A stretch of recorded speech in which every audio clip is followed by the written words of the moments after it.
Welcome to Whose Turn Is It Anyway, a podcast all about our board game shenanigans. I'm Tambo, your first player, and I am joined by JP. Hello. Rob Dog. Hello. And Davey. Like a 90s group, it's been a while. It has been a while. Yeah. Nice. Yeah, nice. What's been a while? Since I've been on. Has it? Yeah. Oh, okay. Yeah, it's been a long time. Essen. Yeah, but that was like a side piece. That was my side quest, wasn't it? Davy's side piece. I've heard this before. I've got flashback of Davy's side piece, and I can't remember if it's something we've ever recorded, or it was just something in the bloopers, or something you think about. Just something I'm thinking. You 100% need to clarify this, just in case Gemma listens. She ain't listening. What do you mean? I don't even know. I don't know where this has come from. I don't. Maybe I've said it before. I don't know. Maybe I'm repeating myself now. I like it. Yeah, but it has been a while. It has been a while. Yeah, welcome back, mate. Yeah. Welcome back. Stone Welcome Sour. back, Davey. I think it was Stone Sour, wasn't it? 90s rock band. It's been a while. I have no idea. Nah, no idea. No, fine. All good. On today's episode, we're going to be talking about exploration mechanic and on different kind of board games. Noise. Yeah, basically that's what today's episode is going to cover. Cool, man.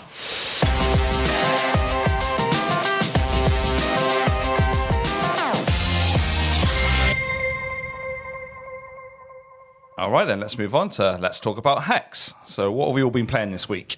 Let's start with JP. I had to look through my plays on my app and go, right, how many games have I played in the last time I recorded an episode? It's actually loads, which is cool. And I'm like, shit, which one do I pick to think about? And I'm going to bring up a game that I probably meant to mention last episode and completely forgot to mention it because I got sidetracked and talked about early on, I think. So I'm going to talk about Arcs, the Blighted Reach campaign, because we finished it now. Yes, we finished it. What a roller coaster ride that was. Hell of a roller coaster. And it three was, of yeah. us on this podcast were part of that. So I thought it's actually quite good. Not me. Not you, Rob. No, not your thing. Who won it, though? I was going to win. Everyone said I would have won it. But Yeah, Yeah, Tambo Tambo finished would have won it. Yeah. we did. I did win it. There's a little caveat that we had a bit of a time pressure on the last game and we had to end it early before the game was finished. But it was quite clearly that it wasn't going mine or Davey's way. No. Very clear. So that's why Davey left. No, I'm joking. He had to Stormed out. He had to leave. And then we just kind of said, look, we'll call it. And we kind of de facto worked it out and said it's most likely to have gone into Tambo's favour. But anyway. We weren't winning it, were we? We were nowhere near. Like, I had a load of points, but it didn't matter. it didn't matter. Let me clarify. So I'm not going to go into the base game arcs. I've covered it before. Go and check it out. Base game arcs. It's fun. It's weird. It's wacky. So the Blighted Reach campaign is obviously a separate box. You can buy it. It actually kind of doubles as a storage solution for the campaign and the base game, which is quite nice. I think it's good they've done that.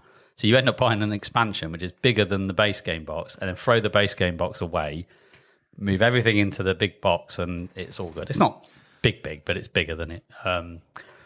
The base game. So the campaign's broken down into a 3-act structure, which is one of the reasons why I was like, I'll give it a go, because you've heard me talk about campaign games, and I said I'm never doing them again. And I've obviously backtracked and I've done this, but I think It's like a mini campaign, though, isn't it? Yeah, it's like you It's get not. 3 games. I'm like, well, that's accessible. I can do 3 games. I'll play 3 games of Arcs any day. So I thought, well, you know what, let's do it. So learning the rule set for this thing was like, oh, Jesus Christ. Because it kind of adds another game on top of the game. It's the only way I can kind of explain it, like in terms of the rules depth and what's going on. The difference is that you've got like a neutral faction called the Empire, very originally named, and these purple kind of ships and pieces are on the board, and you all begin as regents of the Empire. So you're all like the lackeys, and one of you's like a first regent who has the responsibility of holding on to the treasury. And throughout the game, there are different things that happen where you get to kind of lay tribute or get tribute from your other regent players. And then you've got to hold on to these resources, and hopefully no one's going to raid you and you lose them because you will be severely punished by the Empire. So you've kind of got this thing going on, as well as this stuff called Blight, as per the name of the expansion. You've got this Blight that's all on the board. I can only describe them as fuzzy mushroom alien things, right? With teeth. With teeth. They look a bit weird, and they're just there. You can fight them and cleanse the kind of galaxy. But the cool thing about the game is you start off with a bunch of factions that you kind of dish out. You draw 2 and you pick one, and they're called fates in this game. And you've got 3 types of fates. You've got A fates, B fates, and C fates. So you start the game in Act 1 with an A fate, and I had the founder, and my kind of job was to establish a commonwealth within this galaxy. So my first job was I needed to get out of this regency thing. I need to become an outlaw and do my own thing, set up my own jiggery pokery, and I think, Davey, you were like religious the first game. That was it, the religious, and you were like getting all of these extra action cards that you were trying to seed into the main deck, which was quite fun and interesting. And Tambo, I was an initiative person. I had to try and get the initiative all the time. That's it, yeah. I'll go first. So there's these A fates, they all do different things. And the difference now is that they're giving you an objective. So you kind of, normal base game arcs, you're just getting power. You just want the most power and then you win. Whereas this is like, you've got to get power. Power's important. But if you don't fulfill your objective, then you're basically going to lose power for every objective points that you haven't scored. So you can get into a situation where you can, in game 1, get yourself into minus victory points, which none of us did, but some of us were really close. And then you play the game, and you've got all this stuff going on. And I think the first time you play this, it's a lot going on, right? There's just so much going on in your brain, thinking, I'm trying to play arcs, but the game's twisting things around. But when you kind of finish the game and you finish Act 1 and you're right, you move on to Act 2. So if you failed your mission, if you failed your objectives, then you get handed 2 B fates. So it's kind of like, no, well done. But, consolation prize. But here's 2 B fates, choose one and off you go. If you fulfilled your mission, you can keep the same fate and progress it to the next act, or you can choose basically blind one B fate that you're just going to get. So it gives you a little degree of choice. And what I really like about the game and the campaign is that it gives the players that maybe are not doing so well, it gives them a bit of a catch-up mechanism in the game. So even if you crash and burn, then you're still in. And that's the thing that I found it's quite hard for people when they're first entering the campaign to get their heads around, because naturally you're doing rubbish, you get disheartened and you go, But true arc style, it's like, it doesn't really matter. Really, it doesn't really matter. And then the same thing happens with Act 2. Get to the end of Act 2, if you fail that, you get C fates. Now, the C fates are mental. That's all I can say. They're mental because, as opposed to this perfectly sane game that you're playing 3 times. Is that you don't need to worry about power. All you need to win the game is 1 power, right? Which you likely would have had from previous games, and you just got to fulfill your mission. Once you've fulfilled it, you win at the end of that chapter, and that's it. So knowing that, we had 2 C fates in the final. Me and Davey were not C fates. I think you were a B fate that carried on to the B fate, with the pirates. Just something you've missed as well is the stuff that you put in. So with like the religious people, I put in a load of cards. Yes. When I changed, that still stays in the game. Yes. Which is quite nice for playability wise, because it just changes the whole. It's the law premise. The laws stay in the game. That's right. Yeah. But I changed to some pirates. I went from some religious. Pious people to some pirates who are just basically being quite knobby and robbing a lot of people. That's weird. It doesn't sound like you. It's right up his play style. Right. But you're right. Yeah, that's really important. That there's a persistence to the game state and the board state with the laws that you're putting in, because you have a little booklet and you put law cards in, and every faction brings and twists the rules up, and they stay. So even if you change fates, they're staying. They're there. So the game that you have by the end of Act 3 is this kind of weird, unique game state that probably you'll not see again, ever. No, that's cool. Unless you really recreated every decision point along the way, but it's very rare that would happen, because you might win, you might lose. But for me, that's what I find really interesting with it. I think it's really cleverly done. Like how they've pulled this together, it is like a science experiment. And it's like, well, which concoction should we add into this game today, and like put a bit of test tube A and B and throw it up and see what kind of blends together and see what you end up with. It's it reminds me of an older design mechanism or technique, like the games from the 90s, your Twilight Imperium, all of that kind of stuff, where basically there was a bit more free form and we don't mind if this chaos happens. It's fine. It kind of reminded me of that with, cosmic. Is it cosmic encounters as well? That kind of absolute randomness. But there is a bit more structure to the game. There's obviously more modern mechanics that come into it. But I went from really loving it to hating it to really loving it. Yeah. And the fact that it's invoking emotion, from me, it means it's a good game, right? Yeah. So I am looking forward to playing it again, I think. Yeah. It's the game, just like base game Arcs, it's a game you kind of have to have the right mindset going in to play it. Like you need to know, like just forget what you know about games and leave it at the door and just go in with an open mind and open experience and just go along with the roller coaster. Yeah. Just take a seat, see what happens. And even if you're doing shit, don't worry about it. Yeah, I think you're right. It's one of those games that really interests me. The fact that is like when you said, you could just get a sea fate and then just win it at the end. You think, well, what's the point of doing a 3-mission campaign? Yeah. You think, what's the point if you can just change class and win? But then, like you say, all the different laws that go in that game and the whole story of the whole game changes. It made it really interesting, really good fun. Yeah, yeah. Sea fates are supposed to be powerful, right? They're supposed to be. Like you can't ignore them. If you ignore them, you're going to lose, right? Mm-hmm. So and it's a real push and pull as a non-sea fate. And I know me and Davey were like, how do we work together? Because if we don't even work together, we can't stop them. And it's actually in our interest as a pirate and a founder to join forces a little bit to try and hold the dam. Because all you guys have to do is hold your points and you're one. I think if stop those doing it. One less, I think it was if there was only one sea fate in, it probably would have been more manageable. Yes. But where there was two, and where you guys were kind of like Tambo's missions of the Blight kind of comboed with what you wanted anyway, JP, as well, which made it quite difficult to manage in a lot of aspects. Just meant that we were kind of fighting against the rising tide. So, but it was still enjoyable. Yeah. I enjoyed the third one more than the second one, but the second one, I think I came in with the wrong mindset, as you were saying. Yeah. I came in like I was playing some, 3X or something. Yeah, exactly. But you romped it, didn't you? Because you went really high on points and you romped the second game, didn't you? Yeah, I did. Yeah, strangely. But what a unique way of keeping it fresh. Games like that become stale quite quickly. And you kind of have to space them apart how often you play it. Like Eclipse is that for me. I probably play Eclipse once a year where I'm actually happy to play it. But what a unique way of kind of tweaking a game, and then the longevity that comes with. You've made me want to play Arcs again.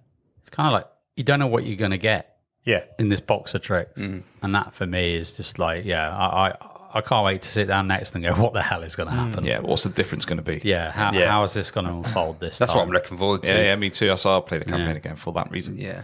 So I'd recommend it. I think if you love Arcs, it's probably a no-brainer, but it is a different game to the base game. It's not like an expansion that adds a few modules here and there. It fundamentally changes this game. Yeah, I think I might prefer it to the base game. Yeah. It just adds that little twist to it, which makes it so that I don't care about winning. I'm just here to play and see what unfolds, which is quite nice. Definitely play the base game first, though. Yes. Yeah, definitely. At least once before you hit the campaign, It does say that in the rule book. It does, exactly. Yeah. But listen to it. It makes sense. But anyway, that was me. Nice. Rob. Cool. Well, I kind of stumbled across a game that Davey's mentioned briefly, and you purchased it, right? Yeah, after playing it in Essen. I hate the sea. You hate the sea? I hate the sea. That's a hell of a claim. It's full of stuff. What's it done to you? It's full of stuff that might eat you. It's terrifying. You hate most of the planet.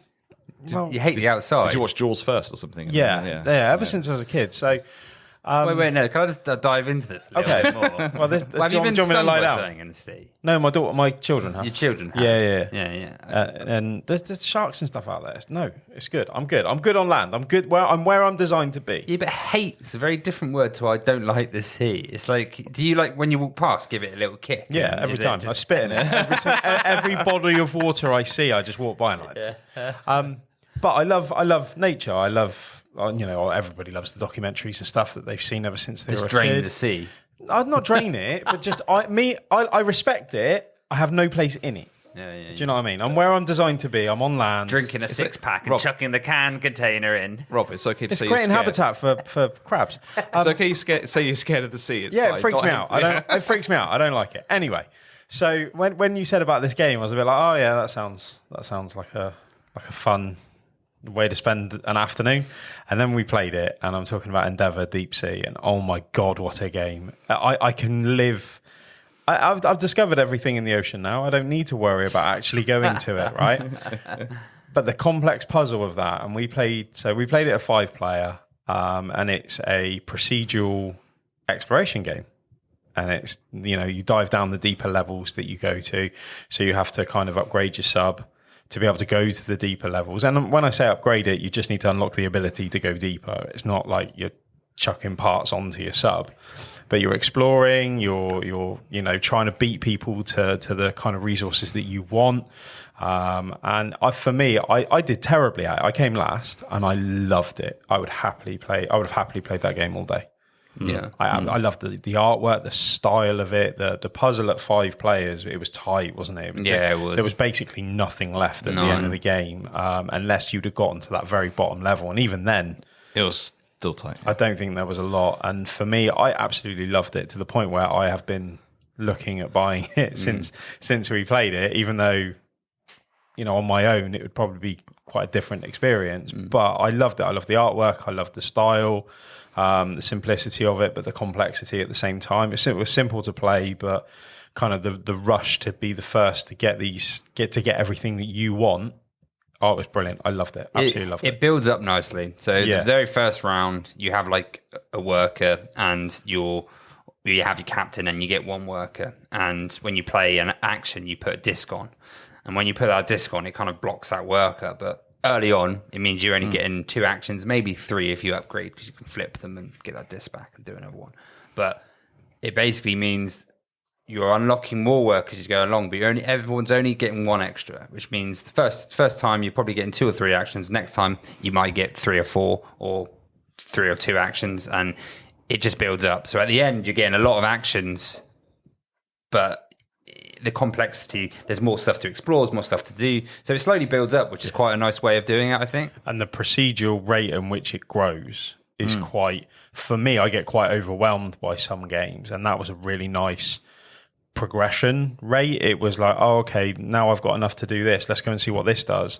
And for me, as a kind of exploring the game, I loved it to the point where our last round, JP went to the swimming pool, swam, changed, came back, and we're still on our last turn. To show you the rate in which it grew, especially at 5 players. Obviously, it took a lot. It took a while to get through, but no, I absolutely loved it. So yeah, Endeavour Deep Sea for me, it was absolutely fantastic. So only one thing to say based on that is what's long, hard, and full of seamen. JP. No, a submarine. Oh, I thought it was JP as well. I'll just say with that game, I really enjoyed the fact that anything you did on that game, you got rewarded. You did something, and you're always getting something, and it's like a little combo going. It doesn't matter what you did; it just felt like you were doing something. Yeah. It was really good, and it's simple, fix. very good. Yeah, it's kind of midway, isn't it? Even if you just sonar and a flip of the tire, you're going to get 3 things, and you're like, oh wow, cool. Could be random, but Need to play it. And I played the demo when we was at Essen and really enjoyed it, but I haven't played the full game yet. No. One day. Yeah, I'll put one in. Not my typical sort of game, but I loved it. Absolutely loved it. Yeah, I also like how the it's like a campaign game in quotations, and the fact that you can do it. There's some co-op modes, but you do the same campaign missions. But these missions dictate the end game scoring and kind of how it plays out, and they each have a different kind of. It's like a DNA chart, but you basically put hexes out which give you certain benefits, and those are all different for each one as well. So that's why I did so poorly. I paid no attention to the end game. I'm exploring the ocean. I'm gone. Like, I completely forgot there was end game scoring until you said, right, yeah, let's do this. I thought we were just doing it for fun. I loved it. Absolutely loved it. In all honesty, the very first one, it rewards you for doing what you're doing because you're learning the game. But because I've played that one 2 or 3 times, I was like, I'm going to put one of the later campaigns in. I think it's campaign 3 or mission 3 or something. I've played the first one like 3 times, the second one twice, and then I've done the third one once now. But I just wanted to play a different one than the first one, where it's cool that it rewards you for doing these certain things, but sometimes it's nice to have a bit more of a definite goal. But maybe it's not for you guys because you learn in the game. So it's one of those. I loved it. Absolutely loved it. Yeah. Go on then, Davey. What are you up to? I've played a couple of games. We had a nice marathon of Age of Innovation, but I won't talk about that. We played about 4 games of it, me and Marcus. In 2 days. In 2 days. It's just such a good game, but I'm going to talk about Slay the Spire, which is also a really good game. Got this over GridCon, and I've played it loads of times since then. But somehow they made it better than the computer game. Normally, when you have a board game adaptation of a computer game, it doesn't usually go so well. It doesn't go so well. There's some that are good, but a lot of them, they've just seemed to, I guess it's because the developers worked hand in hand with the board game company. So the developers, Contention Games, did a really good job of keeping it true to the computer game, but adding a little bit more. Like they've ironed out some of the, not issues, but some of the more difficult aspects of the computer game. So explain the Slay the Spire to us noobs. What you do is you start off with a starter deck. You have a set amount of health, which is different. I think it's like between 7 and 10, depending on what class you are. You have energy, and the energy will basically every time you play a card, you have to spend an energy depending on the card. It could be free, it could be 1, could be 2, could be 3. Some will cost more and have an X cost, etc. You play your cards until you have no energy left, or until you can't play any more cards, and then you'll basically get enemies that you have to attack, and these enemies will have different effects. You'll roll a dice so that sometimes they'll do different attacks, which is quite a clean way of determining what you roll the dice once, and it will apply for all of them. But 2 of the same enemy type usually will sometimes still have different attack combinations on dice, so they're still doing different things at least. So they've done that quite well. And you have to kill the enemies. Once you've killed all the enemies, you'll get rewards depending on what's listed on the enemy. And then there's also, it's like a roguelike grid where you have a little boot and you move up that. Up that, you'll have events, you'll have shop, you have lots of different things you can do as you go up, and you kind of you'll see your route ahead of you, and you can choose the best route of what you want to do, which can be very different each time you play. Sometimes you'll be like, oh, I've got 4 events in a row and then a shop at the end. Let's try and do that. So when you defeat your enemies, you'll generally get a card. So your deck will start with 10 cards, and then you have a Nihao Blessing, which will change what you get. But generally, it's 10 cards. You go to the shop, you go to events, you kill monsters, you'll get more cards.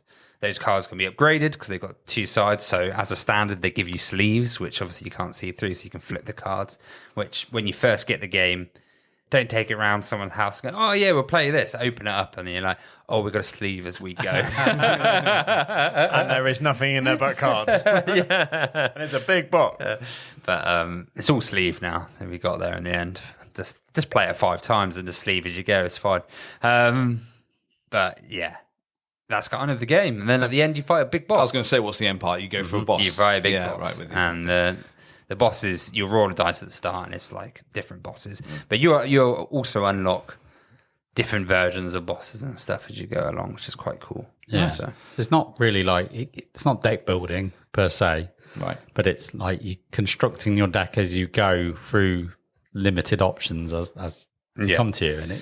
It's very satisfying when you get a build and you're like, this is cool, and it pops, and I think you'll dig it too. Like, I know you've not played the digital version. No.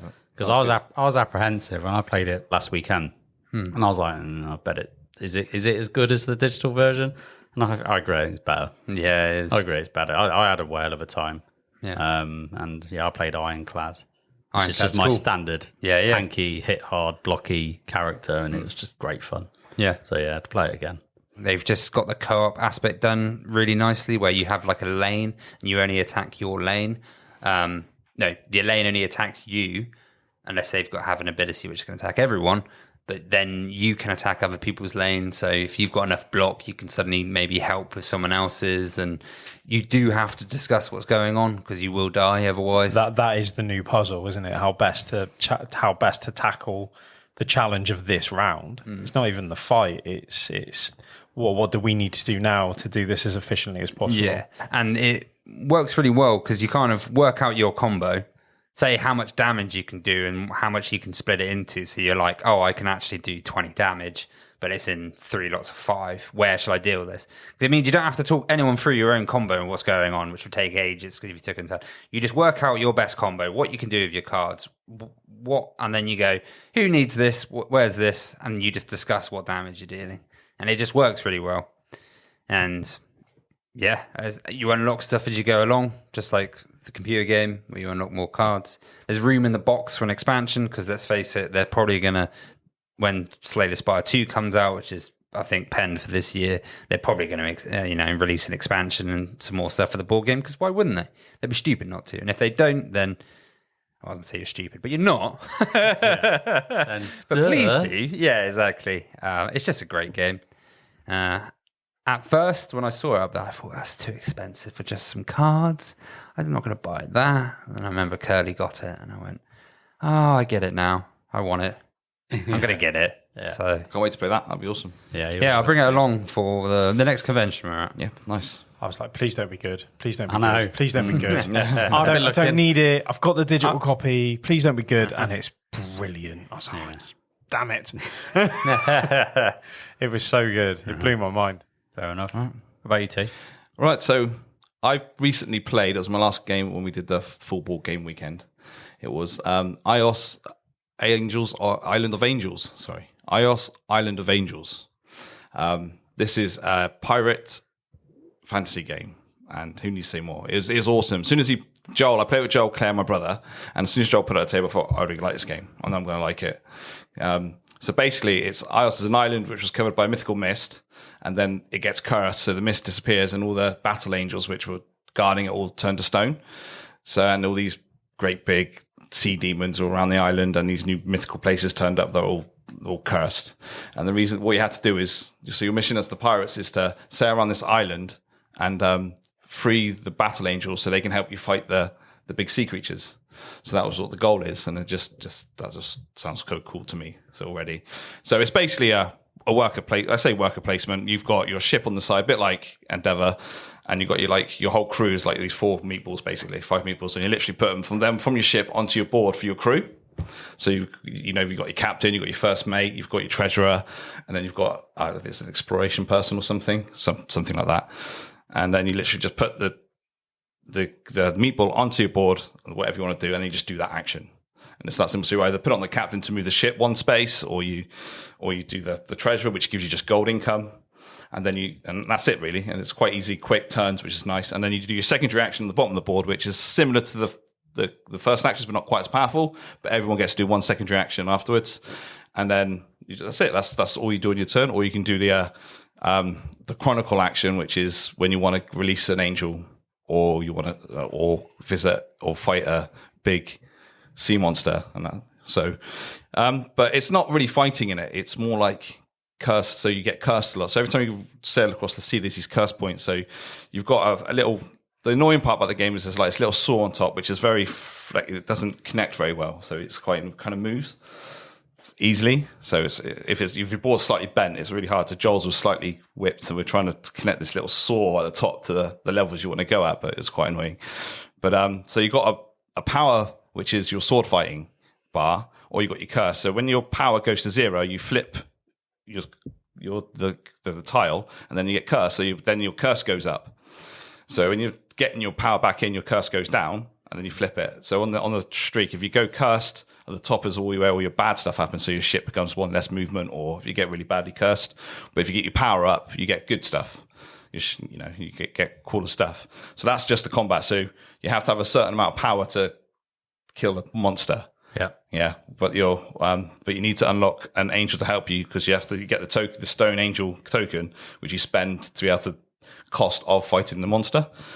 It's really good. I mean, the angels are really powerful. You can either do it, take the one-off reward, so you get loads of VPs for it, or you can take the ability that the angel gives you throughout the whole game, which is quite cool. So it's a bit of a what do you want to do sort of thing. So that's a good point of it. The other thing is you can upgrade your ship, and you get different ships, which give you cool abilities. You can do the upgrade action. You can upgrade your crew, so you can have 3 upgrades under each crew.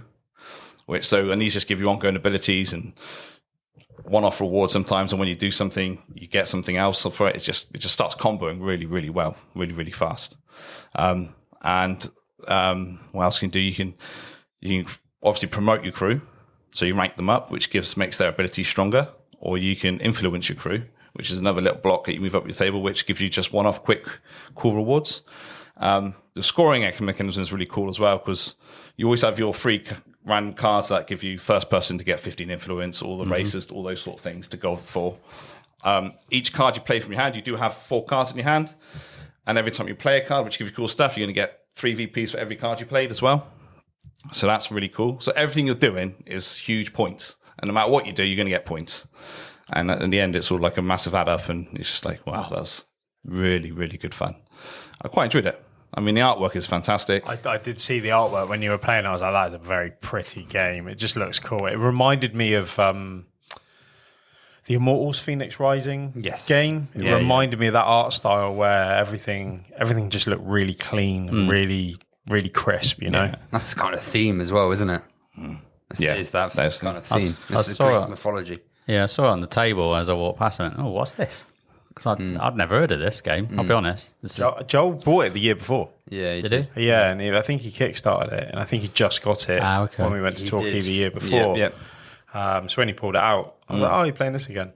But that's the only time I've ever seen it. He said he never really got to the table in the conventions, he's never been able to. So it looks How did Claire really find it? I think she enjoyed it, but She enjoyed it, yeah. This is typical Joel. Joel thought Claire had the one ship that he had the Kraken, so she was actually controlling 2 things. So she had the Kraken monster and her normal ship. And Joel thought that was quite easy, one of the easy ones to do. Well, mine was like, all I had to do, I just start off with £3, I can't go less. That was my ability. That's simple. Not controlling 2 more. So Claire was trying to think about it. And so the Kraken had to take a lot of cursing to fight monsters. It's really interesting, but yeah, she seemed to enjoy it. She did really well. She was winning a lot of the game, and then unfortunately, Chris, my brother, won it, and I won afterwards because we not passed. But throughout the game, she was doing really well. Joel came last, but I tend to go last when I teach games. Game, because you focus more on about other people. I think it was more like Claire trying to really do well and stuff. He smashed us at Endeavour, so swings and roundabouts. Exactly. But definitely good. It's one of those games where it's 5 players, but I think once you know what you're doing, you just literally do 2 actions and it's quick. And that's what I liked about it. And then, the amount of stuff the tableau gets going, it's just good fun. Really good fun. And the theme was awesome. You bought this, right? Yeah, I bought it. I can say, because I've seen I bought it halfway through the game. Did you? Yeah. Halfway through. I'm having it. I'm having it. That's a sign of a game that, when you enjoy a game, you're like, I'm going to buy this right now. Yeah. I mean, I know my family will play it as well because it's quite simple. It's it's maximum midweight, not even that probably. Okay. Oh, really? Yeah. It looked heavier. It looked heavier. But it's a symbology thing. Once you've got the symbologies down, it's easy. Yeah. It's really easy. Yeah. Nice. Yeah. Yeah, cool. Yeah, no, it was really good fun. Really enjoyed it. The only thing I didn't like with the artwork was the map looked quite messy from a distance. But I really like the player boards and everything else. Yeah, the map's not really messy. It just looks messy because there's these purple. Like loads of segments. It's the curses. It's like every time you go across a curse, you're going to get 2 curses, and there's all different numbers across the whole board. Yeah. And then you can cleanse it as an action. So every time you cleanse one of those spots, you get VPs. So it's up to you what you do. All right, so there we go. That's all what we've been playing this last few weeks. So let's move on to the main topic.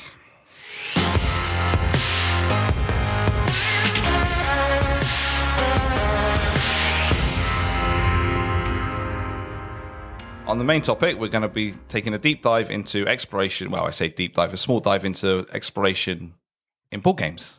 And I got a few different kind of mechanics, and I was going to talk about you guys, what you think of them and what they bring to games, and some games that have got them, basically. Nice. All right. So we're going to go with the main first exploration mechanic is the tile flipping mechanic. Tile flip. So this, I think, is my favorite mechanic, obviously. I think it's the one that gives the most to a exploration game, in my opinion. Mm-hmm. It's just the randomness of it and the replayability of flipping tiles. So, does anyone know of a good game then? What, a good game or just ones that have the Or their ones that have it? I mean, the one that just jumped into my mind is Eclipse. That's just one. I'm kind of going off Eclipse. You are going yeah, off I am. Eclipse, Yeah, so I'm definitely on a downward trajectory on Eclipse. There's only one good mechanic in Eclipse, and that's the upgrade. building the ships. Yeah, but We're talking about exploration. but exploration one. wise, You need ships to explore. exploration wise, it does what it does. In the fact that you got a hex, and you go, I want to go over there. What is it? And it gives you that little But in Eclipse, it actually gives you that. It's the hope. It's the build up of hope, and then to watch it die on someone's face when they flip it over. That is the best part of Eclipse. I need a commerce planet. I haven't got one. I've got this. I've got 3 enemies, and I've got no way of dealing with them. Great, but it does like most kind of I say most, but like a few 4X style games, it just gives you that kind of true exploration, that fog of war. I'm inching out my empire, and I'm trying to understand and find out what's going on. So it does that. It's a huge part of Eclipse, the exploration part. Yeah. Oh yeah. I think the biggest Makes or breaks your game. Yeah, I think there was an OP race that has it that you can choose 2 tiles and then pick one. Planter. I think that's huge in that game. Yeah. Massive. but also it does feel like you are exploring the unknown because you genuinely are like, please be good, please be good, please be good. Ah, crap. I feel like every race should have that power, and they Yes. should have a different power. In Yes. all honesty, Yeah. That's what Eclipse there's too sometimes many is like. negative. But then spaces it in doesn't that feel game like for a me. true galaxy because when you explore, you don't know what you're getting. That's the whole point. I don't think that should exist. The fact that you can choose your tile. What do you mean? As In a the game. power. Yeah. There's In weird the game. aliens in it. It's not like true to nature. It's a board game. No, but for that's part of the game is the exploration, right? And Yeah. you don't know what you're getting. But I think there's too many negative experiences that can be had from just going completely random, though. But it's So funny. I'm thinking about player experience rather than just the. I just think it's funny for everyone because it does. It shits on everyone. It's Well, you say that, but then someone could get a good tile, so they're having a good experience. You're having a bad experience. yeah, but then you do what you do, Complain about it. and then go in, and then go in and shoot them and nick all their stuff. Wow. No, but you can't really do that in Eclipse. You then have to have the right tech come out. There's just too many. For me, there's too many variables. That's why I don't like it. Yeah. So do we know a good game that has good balance to exploration then? I do. Okay. Endeavor. And Well, actually, you said no, it's not. Oh, no. So yeah, I do know one. Civ New Dawn. Okay. We had an absolute blast playing that. Civolution Builder, Kingdom Builder, and we had a really good time playing it. Mainly because Davey attacked JP, so JP had to retaliate, and that was it for the next hour and a half. 3 hours. And then they both complained that Curly won. And it was like, well, you've literally been fighting each other for an hour, not watching what Curly's doing. And Curly's just going around snuffling up all the stuff and doing really well. And to hear you two laughing about fighting in this game really made it for me. I thought it was fantastic. So yeah, Civ New Dawn, similar tile mechanic. And that can mess your game up because the movement was done on the terrain type, right? So you had to make sure that you had a certain amount of movement points to be able to get across the tile. Yeah. So, potentially, I really want to go there, but I can't. So I've got to wait 2 turns before I can get over there. What can I do before then? So it kind of forced everyone not to necessarily stop what they wanted to do, but to potentially prioritize a little bit better. So yeah, for me, I don't typically like games like that, but I really enjoyed that, mainly because of you two bitching and moaning about each other. So you were complaining about Davey attacking you. Standard. Then you'd attack Davey, and Davey would complain that you attacked him, and this just went back and forth like a game of tennis for an hour. Like as a spectator, fabulous. That's why I tried to say we don't need to. It's because I just needed one spot. I think that's what it was. Yeah, and but then JP was like, for my honor and my family, absolutely. and then that was it from then on. So you have broken honor, Yeah. and I don't care if my civilization falls to ruin. Which is what happened. You shall be dead to me. Yeah. That's it. You pissed me off, mate. You're in my book. Told you get in my book, and that's it. You can't move.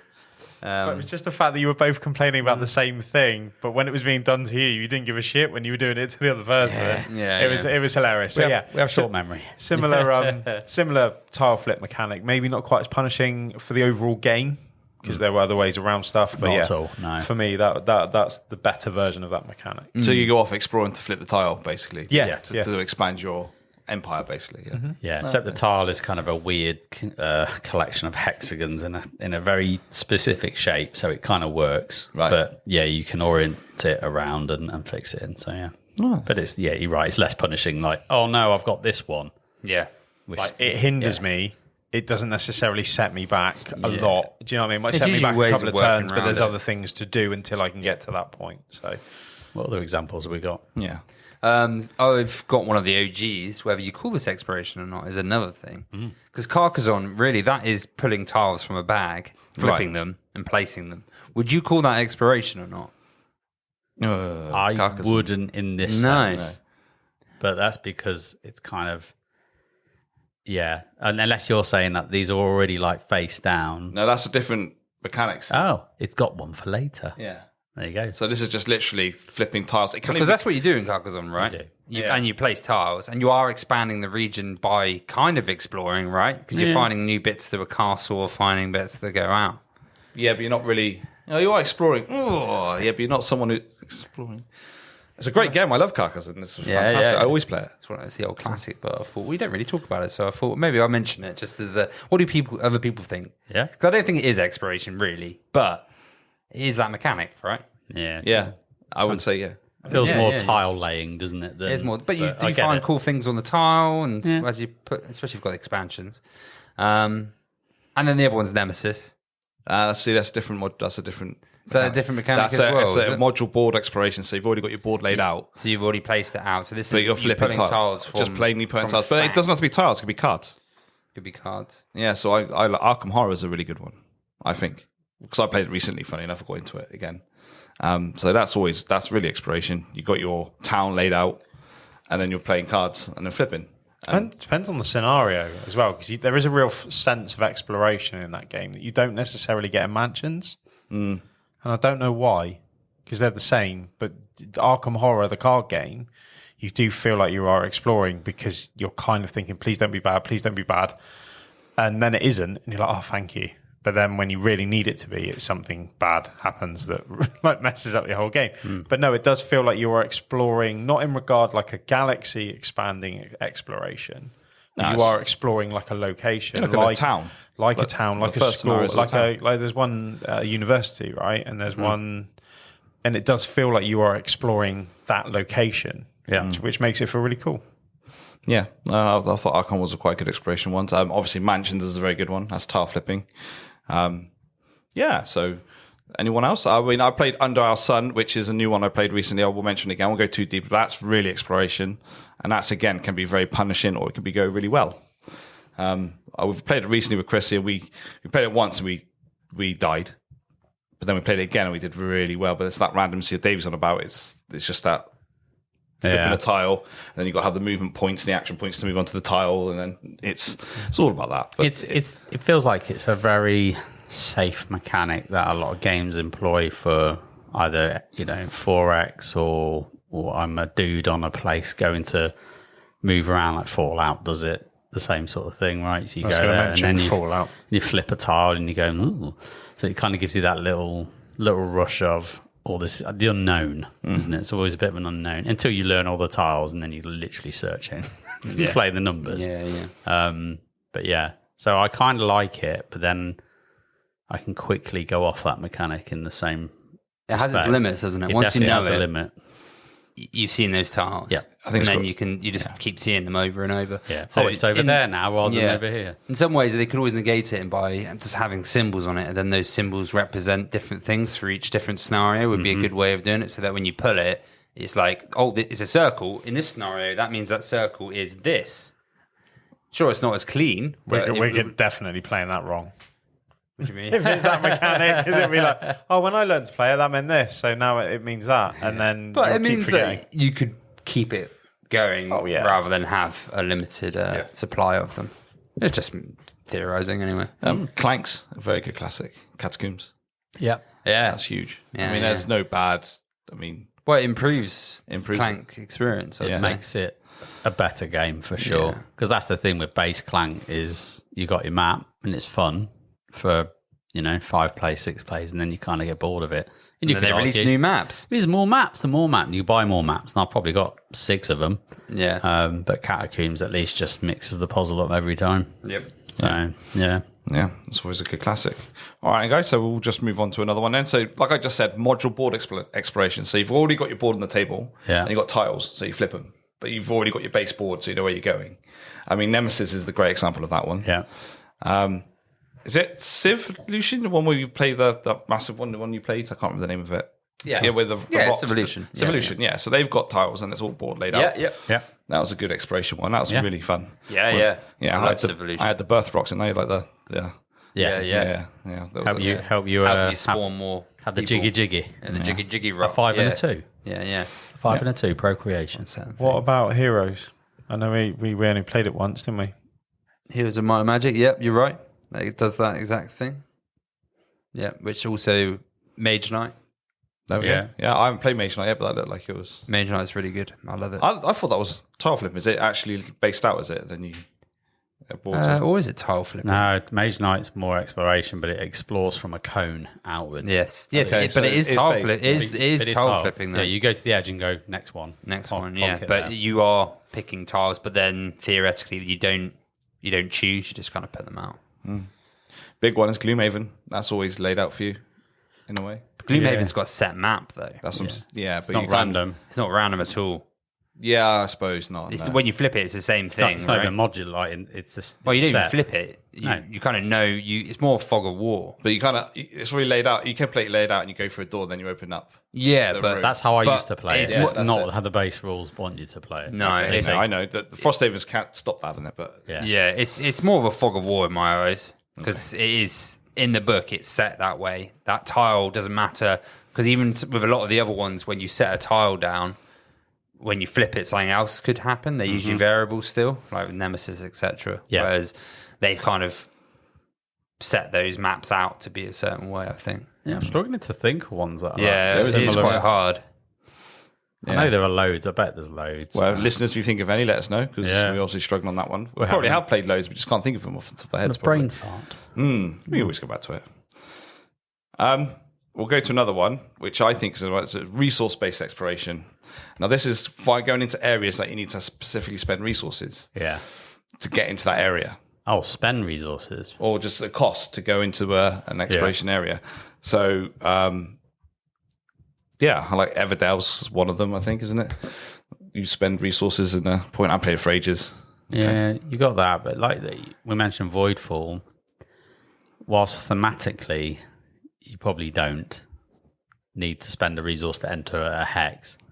But you do. You do because you're spending fuel or something. You're spending energy usually. Right? Yeah, you're spending energy to move ships. You need to deterministically probably beat the Voidborn that are in that hex. So you need to basically set yourself up to be able to even move into a hex. So, Yeah, Voidfall's a big one. So it's kind of like maybe not in the same vein as thematically, I need to have so much energy to get into there because it's hilly, or if it's the mountains or whatever. Yeah. It's like in fact, I think I now kind of get it. So perseverance when you go on an adventure, right? That's the exploration for 100%. a cost. that's a good one. Yeah, very good one. Yeah, really good. And an about acme that. with one of the modules as well, is where you do the whole, you go on a mission, which I kind of crossover. I think it's Pioneers of New Earth. I think Yeah. Yeah. So that's that kind of exploration kind of makes sense, doesn't it? Because you're setting them off for an adventure. Yep. You're then pulling a card, which means you're doing a mission, and usually you have to spend something on that mission. So that's that kind of exploration, right? The perseverance is like you need to have a set amount of soldiers of certain types to go be on a able mission. to go on it. So that's Yeah. exactly what you're spending your Yeah. soldiers, aren't you? And there are resources in the game in theory anyway. Yeah, that's Yeah. perfect. Well, I forgot about that. Yeah, yeah. That's my. Does anyone have any other kind of exploration they can think of? Because I always think of there's always one you got a story-driven exploration Yeah. Narrative. narrative. Yeah. So anyone with a good game for that? I know one straight away that we played. Descent. Yeah, but that's also a tile one as well. Again, I think this is a different type of exploration. I think this is Fog of War, which is like a different type where when your character. Anyway, we'll go into this in a second. Yeah. But we'll do narrative right So now. storytelling narrative of an exploration. So yes, Descent is definitely one. I would have said. Mansions again. Yeah, Mansion's very story-driven because Imperial Assault. okay, not played it. So Descent. With Star Wars. With Star Wars. IS Vanguard was a very good story-driven one. Yes. Yeah. ISS Vanguard. That's was the one I very always tweaked on. narrative. Yeah. First half of that game was amazing. Yeah. Then But it's all about the But the narrative first story. half of that game was literally edge of your seat stuff Yeah. Before the grind. before the grind. Yeah. Yeah, I always remember listening to all the story on that, and then it was when you obviously decide what plan to go on, and then you decide where to go after that, don't you? But it's always very story-driven. Yeah. I wish they kept up that momentum right to the end. Oh yeah, it would have kept me playing. Yeah. For sure. Yeah. Yeah. I still respect it. Like there's good a game, lot of effort gone into that. And that first opening piece, it's like, this is like something I've not played anything like this. But you probably got other games I've not played them, like games like Tainted Grail. Again, these are all Awaken Realms games, but they tend to do a lot of narrative based exploration. So what Tainted Grail does that I know, which is quite cool, is the game will progress through a variety of chapters. Now, in your game, if you go west to an area or a village, in the first playthrough by chapter 2, this thing might happen, this event might happen. And let's say you replay the game and you don't go that way, then that event's still happening over there at that time. Just whether you're there to experience it or not is a thing. So you might end up coming back to this village and you're now in the aftermath of whatever happened, which is quite cool. So it's kind of like that's a narrative-driven style, and it kind of links with exploration because it's like you have to be in the right place. I don't say right place, right time, but if you are there at the right time, you're experiencing a different part of that world and story. Rather than just going, this village just waits for you until you discover it and then the event happens. It's kind of like, it's going to happen just like it would in time. So I thought that was quite cool as an idea. Yeah. Yeah. Kingdom Death Monster. Okay. Yeah. That does narrative exploration really well. It's similar. It's a boss battler. It's one of the OG boss battlers for board games. But it's just so savage. It literally is just relentless. Like, you'll get narrative exploration in the sense of it will give you these choices. You pick these choices, then you have to deal with the aftermath of these choices, and you end up putting different cards into the deck depending on what choices you make. Like, one of them will be, you've had everyone starving, you've had some deaths. Are you going to bury your dead or are you going to eat your dead? And then you have to kind of goes down that narrative. Which is a similar thing to Frostpunk I was as well, thinking right? exactly the same thing. Yeah. When you was Yeah. talking, it's like, that's Frostpunk's Frostpunk. a good tile board one. Yeah. Well, you're right. It's a bit of everything there, isn't it? It's everything. That's also modular because within your scenario, it's you know the layout. You just don't know what resources are going to pop up, but the narrative absolutely brings in, which is this has happened. You've got to deal with this consequence of a thing. And it's like, oh my God, how are we going to survive? I've never enjoyed getting my ass kicked so much by a game before. I need to play it again. We Yeah, we played do. that. Yeah, that's really good. Okay, fair enough. So anyone got any else explorations? Fog of War. Okay. So I'm thinking you've got...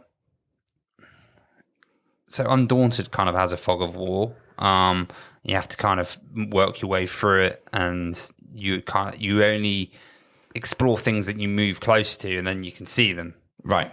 i.e., like in real life. But Descent does the same. Descent 3.0, I think. Yeah, so you'll get to a point and then you'll reveal the tile beyond and then things on that tile. But also, one of the scenarios that we did, and I think it was one of our early ones when we were playing as a 4, where you had to climb a castle. Yeah. So rather than sprawling out, the exploration actually went up. So you went up like 4 Oh, no, I stories. didn't play this one. I think I think it was one when you couldn't make it. I think you played it, T, didn't you? I think so. When we got to the top and there was a ghost and it ended up kicking yes. the army. Yeah, so you actually, instead of going outwards, you went upwards. Yeah. And it was actually really cool because we had to fight our way to the top of the castle while there was an army coming behind us. So we're kind of sandwiched in. So it was a real right, we've got space, move on ahead as quickly as possible. So yeah, and that was every time we went up a floor, new stuff happened, new stuff came out. So yeah, that kind of, like you said, Fog of War, that you don't really see it until you get there. That was really cool. Yeah. To do that. That was a lot of fun.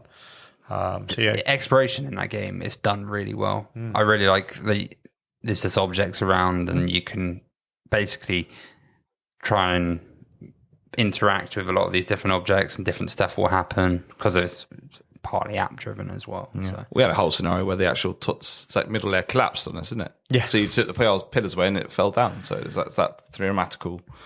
Yeah, I think I played that one. I do remember. No, you were that one. That's yeah, right. You were. That was good fun. That was the bandit hideout, and we're basically seven. He's like, right, lads, and just smashes out the pillars, and just you fall into a pit, and you're like, oh no. They're really clever what they do using the 3D space, and they do it really well in that game. Have you completed it yet? No. Oh, do we want to play that Saturday? The second one's out now. I know. The second one's been out for a long time. Yeah. Third one will be out. Because I do love that game. I thought you had the second one. Is that the... Okay. Yeah, it's an expansion to it. Expansion. So we're playing Act 1. There's now Act 2. Oh, okay. So it's an expansion. With a massive dragon. Oh, okay. Massive dragon. Yeah. Okay. Fair enough. But no, it does it really, really well. Where it's you kind of know what you know the area that you're in, but you don't necessarily know what's in that area. Part of me wants to play Old Descent as well, though, because I love rolling those dice. It is quite cool. Yeah, those dice were cool. I'll swap it for Primal. Yeah, you could do. You probably have to pay a little bit extra towards Primal, but so unreasonable. Yeah, at least £5.50. That's £5.50. But yeah, I mean, you could do. I'll see if.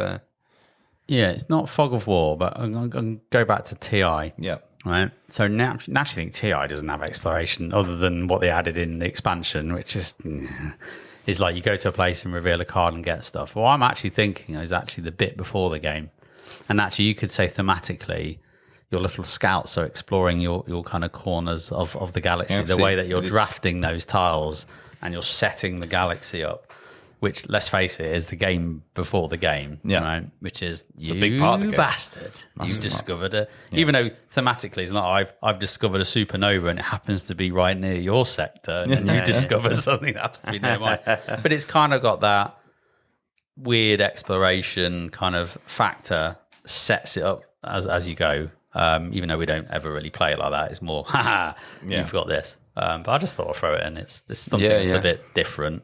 But yeah, there's that one. Yeah. I mean, I'm out of all kind of different kind of, unless you guys can think of any. I can think of games that are a bit different that explore. And Imperium's one. Okay. Because, I mean, Imperium's a deck builder, but if you think about it thematically, what you're doing, you're like the Romans, and you're acquiring regions and you're exploring regions, which are just cards that you put in. And throughout the course of the game, you are getting the sense of exploration and growth and development and all of those kind of things. So it's kind of like you're exploring the lands through the cards you get, but also exploring your own abilities, which is very deep. Yeah. But probably not what you meant. But it is not something you would probably associate with exploration, but it is there. Exploring everyone's psyche that sits at the table as you play a game. Watching some people have mental breakdowns. There's a bit of exploration going on. Davey's getting to a deeper level now. Yeah. What he's on about unconscious mind. Yeah. I thought that was what he's on about as well. Gleam of Kilforth. Okay. That's a kind of exploration in regard to you're going to a place and then stuff happens. Yeah. So it's more travel, I suppose, than exploration, but there is a real sense of traveling around this land that's slowly becoming cursed unless you do your thing, namely killing and robbing stuff. Yeah. Which is, again, I mean, who doesn't love that? But yeah, so there's that similar to kind of Arkham Horror. The map is the cards rather than a map as such, and that varies every play. Yeah. So yeah, that kind of traveling, exploring theme. Yeah, and you've kind of got games that have exploration, trigger warning, too many bones, where you have a series of cards, which are your scenarios, and you have decisions that will fork you left or right, depending on where you go. And weirdly, Too Many Bones has always kind of given me that, we talked about earlier, that Slay the Spire progression path as you go up the ladder, as it were, and you go left to this thing or go right to that thing, and it's essentially the same thing. It's just done through cards. It's like here's the choice. What do you want to do now? Do you want to do A, B, or C? And A might be a battle, B might be some weird dice flicking game, or C might be keep your eyes open as long as you can. I don't know. But again, you're traveling and you're exploring the land towards the boss. Which is again makes it all different every time, right? Yeah. Yeah.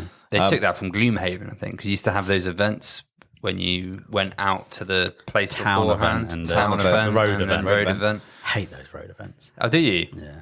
There was always shit though, weren't they? Oh, right. Yeah, but I still enjoy them as a concept. And I don't think we ever did one where something good came of it. Yeah. Do you want to do this or do that? You know- Doesn't matter, it's bad. You know, we'll start on half health or a third health. Well, I Which love the would you fact they prefer? put two in, which are exactly the same to that, because one of them's always just like, oh, you come across a deer in the forest, then you're like, oh, do you stop and slaughter the deer and basically take it for food, or do you ignore it? And then one of them's like, you slaughter the sacred deer and now you're cursed. And then everyone's like, do nothing. And then the other one is you still slaughter the deer, now you're well fed and it's good, but you obviously don't know if it's the bad or good one, so you're just like So I understand why they've done it, because it means you play it again, you're never 100% sure of what to choose. But we kind of house ruled it, and we used to draw two of those events because we enjoyed the event bit between the going out and doing the mission so much that we liked drawing two of them. And it may have broke the game, but we enjoyed it.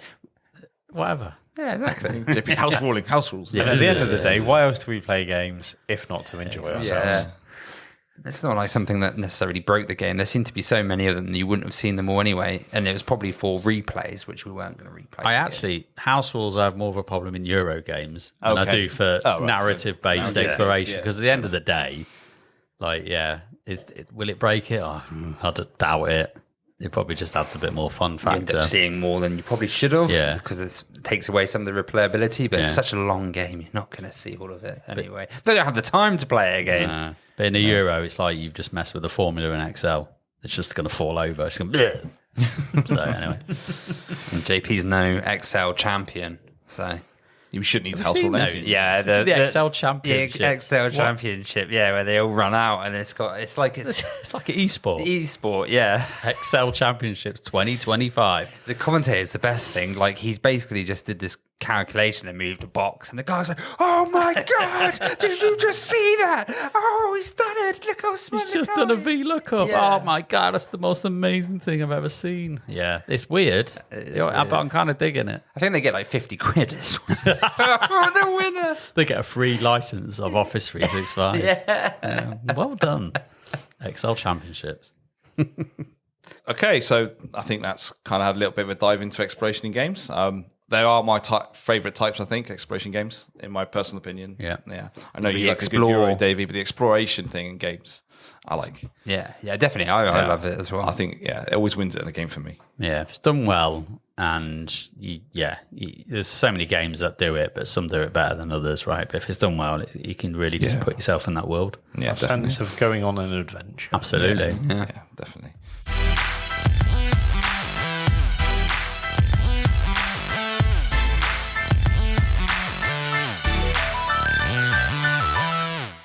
Right, so we're now on to the receive, sleeve, or leave segment. Say that really quickly when you're trying to. It's difficult. 10 times in a row. Yeah. Right, so the three games I have chosen, I kept to the exploration kind of thing. So we got Nemesis, obviously, Clank Catacombs, or Eclipse. Ooh. See, you already know where my head was going. Can we burn them all? No. Really? No. Do you like any of them? No, I don't. Oh, that's easy. Right. I know, I thought you might be. Davey straight in. Mine are done. So receive Nemesis. Yeah. Okay. Sleeve would be Clank. Yeah. And leave. Eclipse can fuck off. Oh, well, there we are. So I thought Davey would actually find that quite easy. Rob? Okay, I would sleeve Clank. I would receive Eclipse. And I would leave Nemesis in a dark hole far below the Earth's surface. You don't like it, do you? I can't stand it. I think it's your overrated. Nemesis, Rob. Huh? It is. Do you know what Nemesis means? No, I get why it's a good game. I get why people. It's not a bad game at all. It's just it's not my game. I've seen you play it loads, though. I've played it 3 or 4 times. I've given it. I wanted to like it. I really did. Seems like your type of game other than the that's what I've got backstabbiness, confused, I guess, in some But you can play it fully co-op. You've never done that. No one has. I have. Why? Yeah, see, I think it will lose its edge. Do you think it's a good game co-op? Honestly, Honestly. I like a challenging game. I like challenging games. It's hard. That's why I like it as co-op. Yeah, I don't know. I just think Because you've got to fill 2 objectives. Each of you have got to fill both your objectives. But you can help each other's objectives all the time. But you've got to do the whole thing before you leave the ship. See, I love Clank Catacombs. I really do like that game. So yeah, I'd sleeve that and quite happily play Eclipse, like I said, but once, maybe twice a year. But yeah, Nemesis just makes me feel uncomfortable. The whole time I play it, I'm uncomfortable, which is probably the point of it, right? yes. And that for me is why I don't like watch horror films. It's the tension. It's not what's going on. It's that tension building, and the game does it incredibly well. So I know it's a good game, but it's just not for me. That's what I think it would miss. I would miss in a co-op version of it is the tension of you don't quite know what everyone's up to. And you quite like setting the destination for Earth when you need to go to Mars and it's set to Venus. Like, whatever. It's like, because you said it to the last time I played it, you needed to go to Earth and you set it to the wrong destination. I often do that. Which is hilarious. I often get that. I had one card that has something to do with an egg, queen's egg. And I couldn't remember if I had to pick the egg up and do something with it or I had to take it with me. I can't remember, but I got it wrong. I read the card wrong and I would have won. Yeah. But I just read it wrong. I went, oh, you idiot. Was that when you were like escaped and everything? I did everything. Oh, yeah. It's when and I did it wrong. You were a real smug prick for Yeah, about 45 minutes and then you went, oh, no. No, I'm in an escape pod and I've not done it properly. I think you had to carry it with you and you destroyed it, right? I did something stupid and I thought I did what I needed to. No, I know what it was. You had to research it. Yeah. You had to put it through And you the destroyed it laboratory. or something. No, you carried it. I just took it. He didn't put it through the laboratory. He didn't get the weakness off it. He was supposed to reveal the weakness from it. Yeah, I put it in the But escape then pod. fair enough. You have it with you. You could have got someone else to Exactly. research it, So I right? won, right? Yeah. Yeah. That's what I thought. But that's why that game's so good, is because you talk about the times that nobody else playing that game would experience. And it does it very, very well.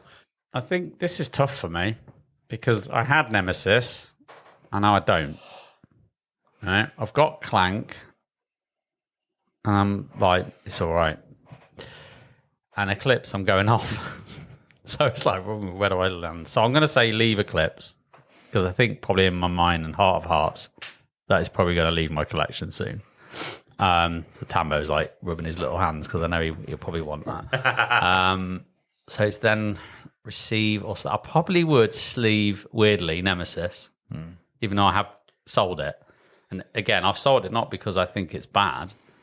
I just feel like I've had my time with that game. But Also, we've got a lot of copies in the group as well, right? T's got it, right? So if T says And Kylie's got it. and is he? No, I don't think No, I've I got it. think it's just It's me. me. Oh, I thought he had Dan's it. got it. That's right. So if I ever feel like I need to scratch the old Nemesis itch, I know T will have it. So I think that was one of the main reasons why I got I think I it. enjoyed Aftermath more. Is it Aftermath? Or Lockdown. Or Lockdown, that's Yeah. it.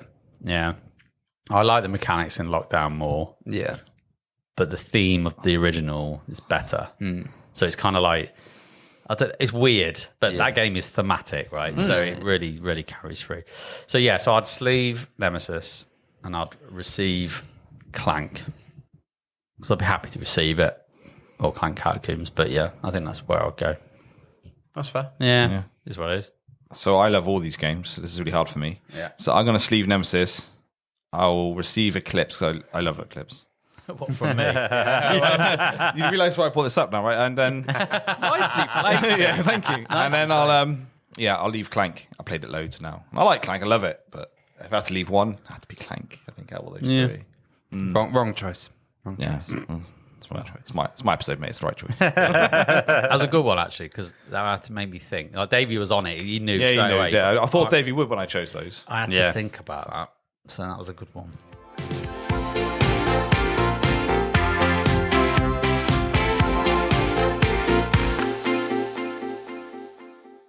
Right, let's move on to the penultimate turn. So, what's everyone coming up this week or in the future? J Pizzle, anything exciting? We've got a few things coming up, haven't we? We've got, was it North Devon Ball Game Weekends coming up, which will be good fun. And ultimately, I'm just looking forward to getting back into Blood Bowl to be honest. That's kind of my little thing at the minute. So I had a game recently with my brother, and we'd not played that since 1989 when we were kids, when we had the very old, red and blue plastic bits that came in. So, he's got a second season, which is the 2020 rule set, or the latest rule set. So, yeah, and I've been getting into a bit of Blood Bowl 3 on the old Xbox and playing that with my son. And he's been learning it as well, and he's been really enjoying it. Like, proper playing this for like 2-3 hours with me. And, he won his first match yesterday, and so that was quite nice. That's the Thunder Valley Greenskins, so the Black Orc team. Nice. And, he just likes the big orcs and just smash anything. Yeah. Why not? What you do, isn't it? Yeah, yeah. So, I'm just enjoying playing around with that silly game where you can't pick a ball up properly because of a dice roll, So that's kind of been my thing. I can't think of anything else that's going on.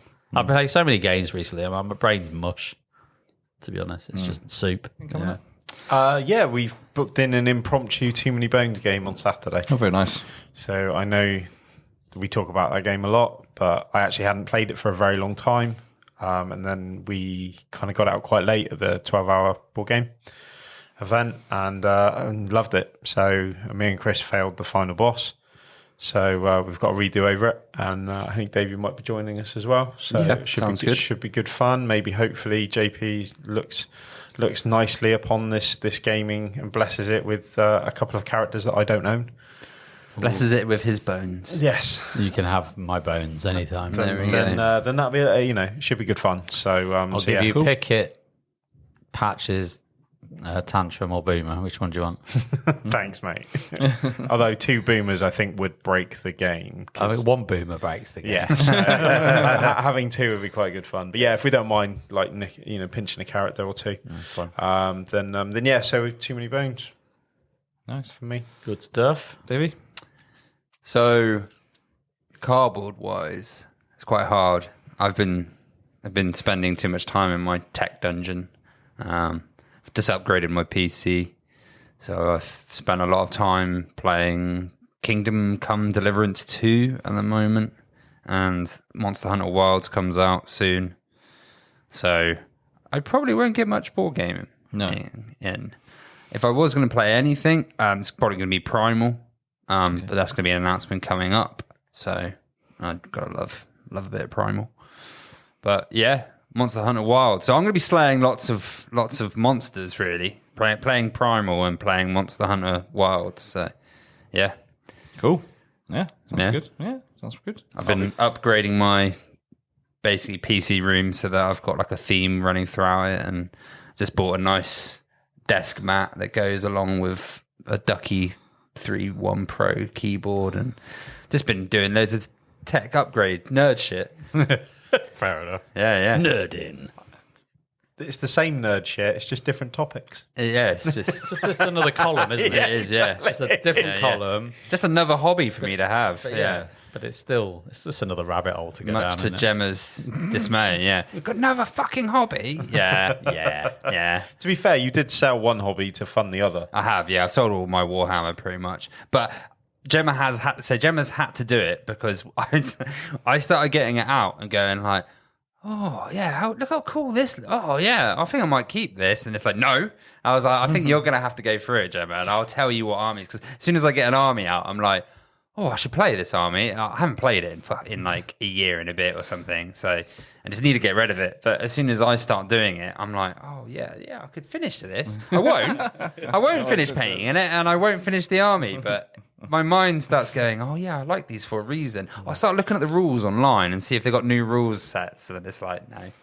So Gemma's had to kind of, but I've paid her to do it. She's got a percentage cut commission. Of each. Yeah, she's been getting a seller's commission for it. So there you go. Nice. I just couldn't bring myself to do it. I don't have the willpower, it seems. No. Gemma might have to come around and sell some of my board games. I was wondering where that was going, mate.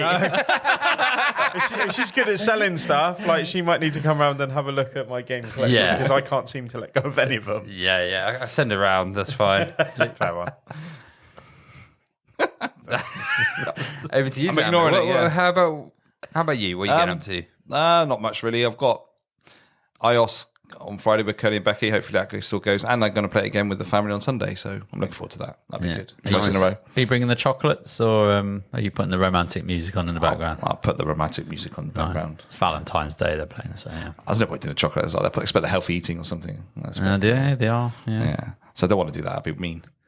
I might have some chocolates. Yeah, you could have them. And a Domino's. Just waft it. I might have some chocolates. Yeah, but no, that's it. Yeah, that's it for me. So I'm looking forward to that. And then obviously next podcast recording for me episode. So there we go. Back in the saddle. Back in the saddle. So if you enjoyed the episode, please like and subscribe and review our podcast. And we ask to share the podcast at least for one person if you think who would enjoy this. Also, if you want to support the show and become a subscriber to help shape our future, please visit our page on Ko-fi. Or if you want to get in contact with us, all the details are on the notes on the website. So we'll be back for next time. So whose turn is it?